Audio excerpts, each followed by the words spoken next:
What's going on, everybody? So, not a lot going on. I really don't have much of an update. I'm kind of just making this video really just to have as a filler for the most part, to be honest. I try to put at least one video out a week, but when I don't have any changes or anything, then I try to put something out where at least I can show you any changes or what's going on, or just have a little bit of a discussion. My son's tank is doing well. No issues going on. Everything is working how it should. Comment wise, I had someone that asked me, how does the filtration work in the back for the all-in-ones, the water box? You can really go to the Waterbox website and it'll show you, but it's hard to see back in there. I'll try to show you a little bit here. Otherwise, tank's doing good, lighting's doing good, fish are happy, shrimp's happy, inverts are still doing well. I don't know if you can see it, the clam is growing. I don't know if you can see that up there or not. So when its shell starts to grow, it develops like a hard material that starts turning into shell. And it's right up under the living tissue part there. It just looks kind of whitish, but that's its actual shell growing. So that guy's doing well and growing. Neuro 3 still doing fine. I didn't do a good job of wiping the glass out last water change. Everything's doing well enough that I have switched to my standard water change schedule of 2 weeks. And I've always been one, it's like I've said before in my videos, I've been dealing with saltwater tanks. I've been in the hobby for 20 years. This past 5 years is when I got out of it, and now I'm just getting back into it. But you know, all the basics are the same. You have new toys and gadgets and technology, but the basics are still there.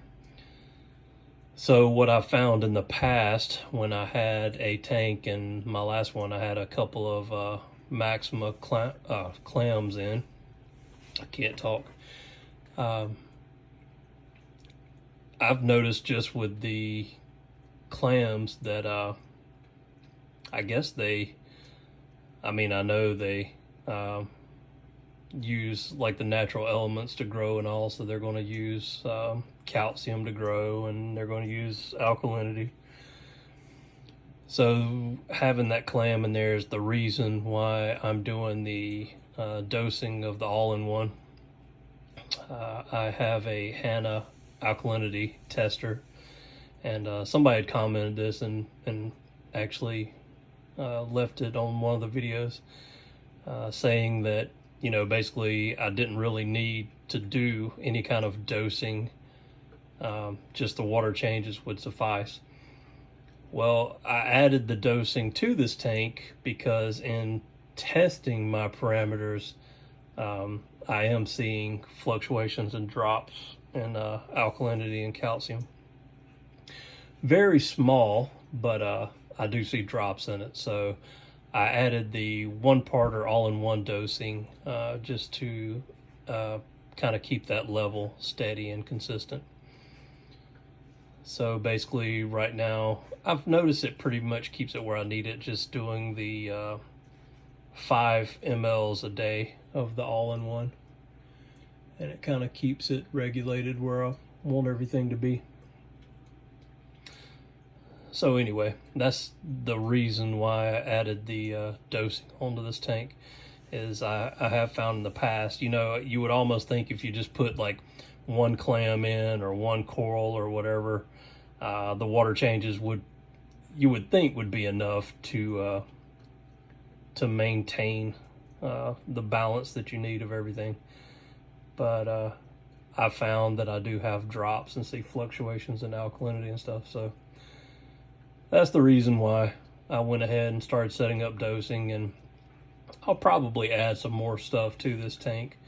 So I found that it's kind of when I do my routine. So if I do a water change every 2 weeks, and then I know what it takes to keep my levels where I want them currently.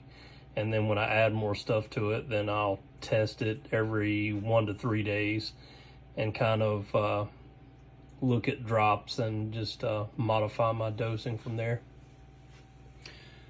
But anyway, just wanted to briefly talk about that. Like I said, anybody that has any comments or questions, I try to answer them as quickly as I can and the best of my ability. And like I always say in my videos, I'm not telling you the way that I do things is the correct way to do them. I'm just sharing how I do them. So I'm not trying to necessarily tell anybody that this is the right way to do things. I'm not, like I said, I've been doing this for a long time, but I'm not an expert or anything. I still, I make a lot of mistakes and all, and at times probably don't think things through, and there's always issues that can arise. I mean, I've known people that, are big into SPS dominant tanks. I've got friends that have done reefing. I've got one friend that I talked to that's been doing reefing for 30 years. And I mean, he's done it longer than I have. And, even he says he makes mistakes and has things die at times. So I just do these videos really as a hobby, and I get the free storage for my videos so I can go back and see my own progress and things going on. And then, people that are new into the hobby, maybe they can see the things I do, and, they can try some of them if they want and see if it works for them, or maybe even see my mistakes and know what to stay away from. All right, so let's talk about the filtration, since we had this question. I'm a horrible artist. I can barely draw a straight line, so I'm not gonna try to draw this out. But basically, you have your overflow comes into a filter sock, and that's one chamber. Then you have a secondary chamber, and if you can see right here, there is an overflow lip right there, and then water spills over that way. And it goes under this wall, and then it goes into the main chamber where I have the pump. And it's the same exact thing on the other side. So I don't know if that'll help with the person that had the question or wanting me to do a video showing how the filtration works, but that's a really simplistic answer version of it. Goes through the filter sock. I have the biomedia up under the filter sock. It goes under this wall, comes back up. I got the carbon reactor going on this side, and then it goes up and over and down again to the main chamber where I have the auto top off float. Then I have my dosing dripping into that, and the auto top off line as well. And then if we moved over to the other side, same thing. And then, you can put whatever you want in these chambers. Some people use a protein skimmer on these, which, a protein skimmer is always a good idea. I never a tank this size, and if you do your water changes fairly religiously, then I just never have issues. So I just don't bother adding a skimmer on these. But I have the heater on this side, and is all that I have over there. who knows, maybe I'll add some other things, corals and fish and stuff, and maybe, you know, if I had a heavier bio load, I might actually add a skimmer onto this one. But I think for what I have is going to be fine.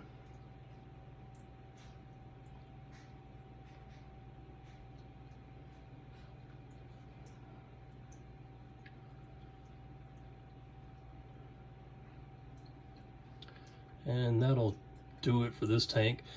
And like I said, let me know if you have any questions or comments. If I have interest, I mean, I'll try to do, you know, whatever videos I can that would help people out.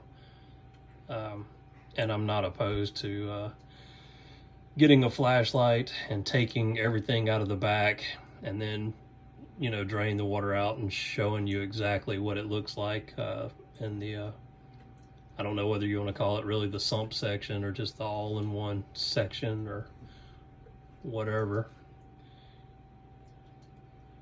If that's what people want me to do and want to see. All right, let's move over to the 100 gallon. All right, of course, we've got the Christmas tree up.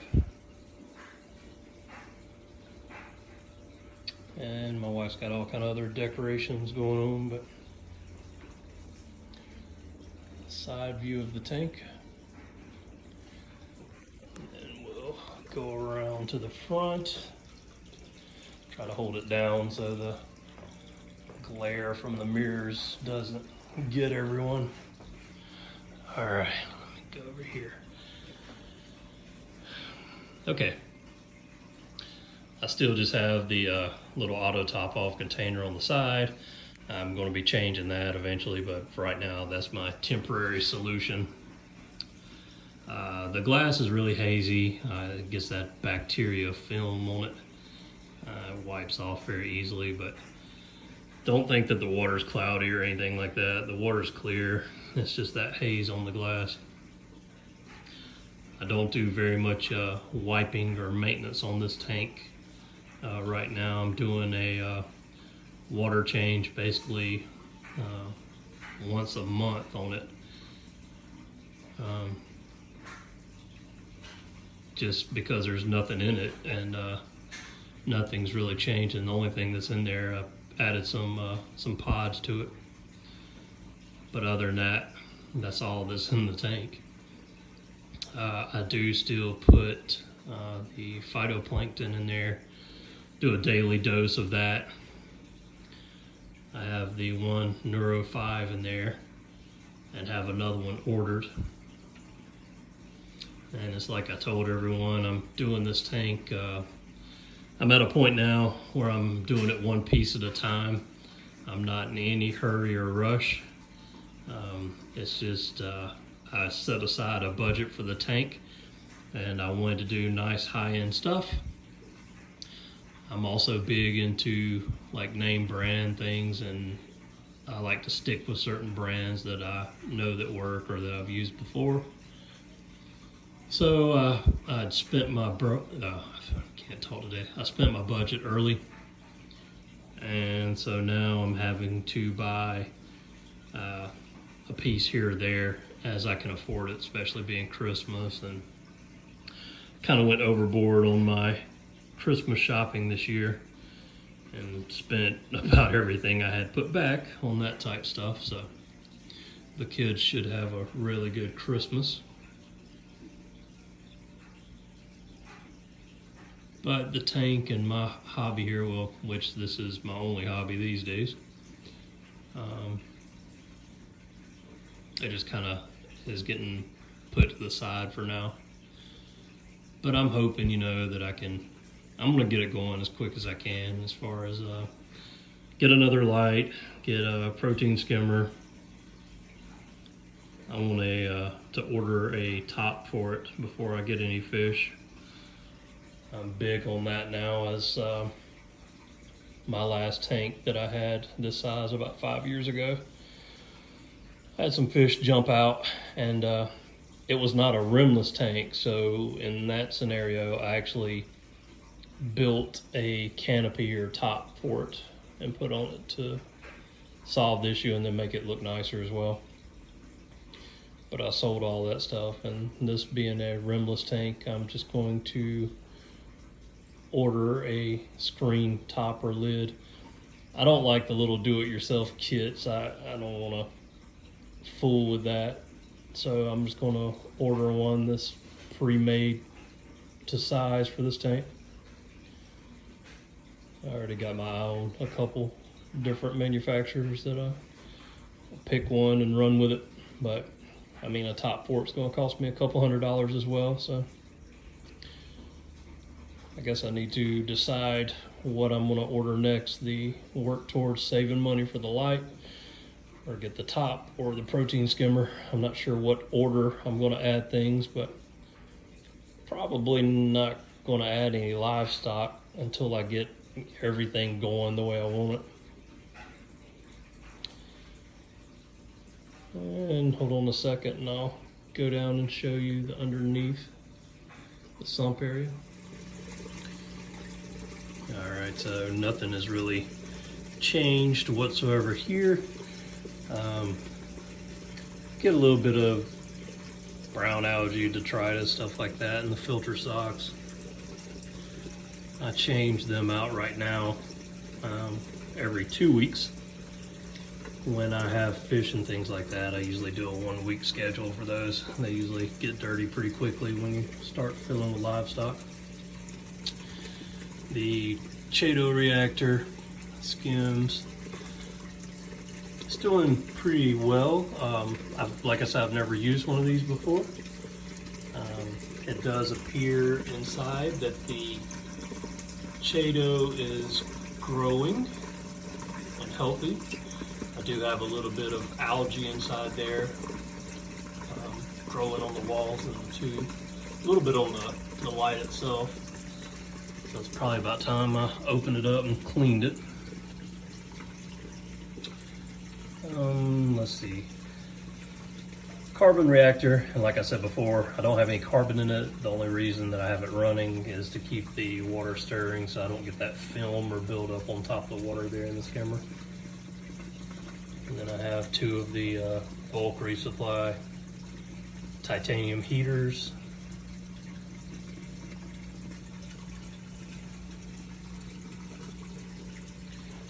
Then we'll pop over to the other side.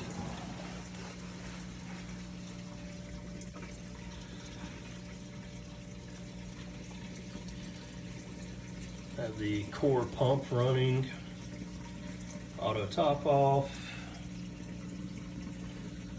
Have those bio cubes or whatever that I got from Algae Barn. I just put those on the secondary tray there. Figured that'd kind of be a good spot for them.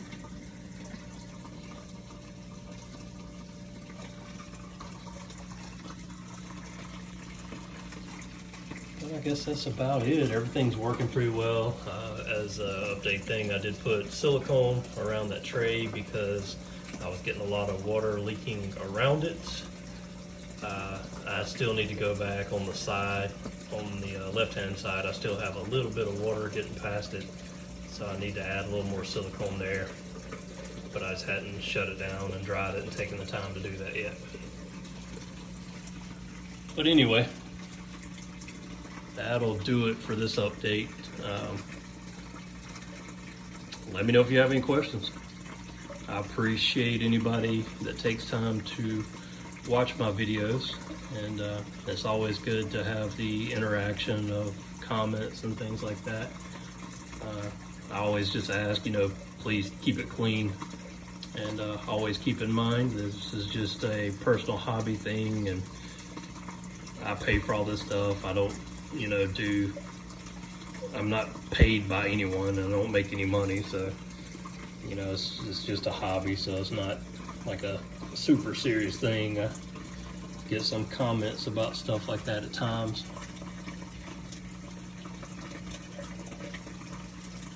But that'll do it.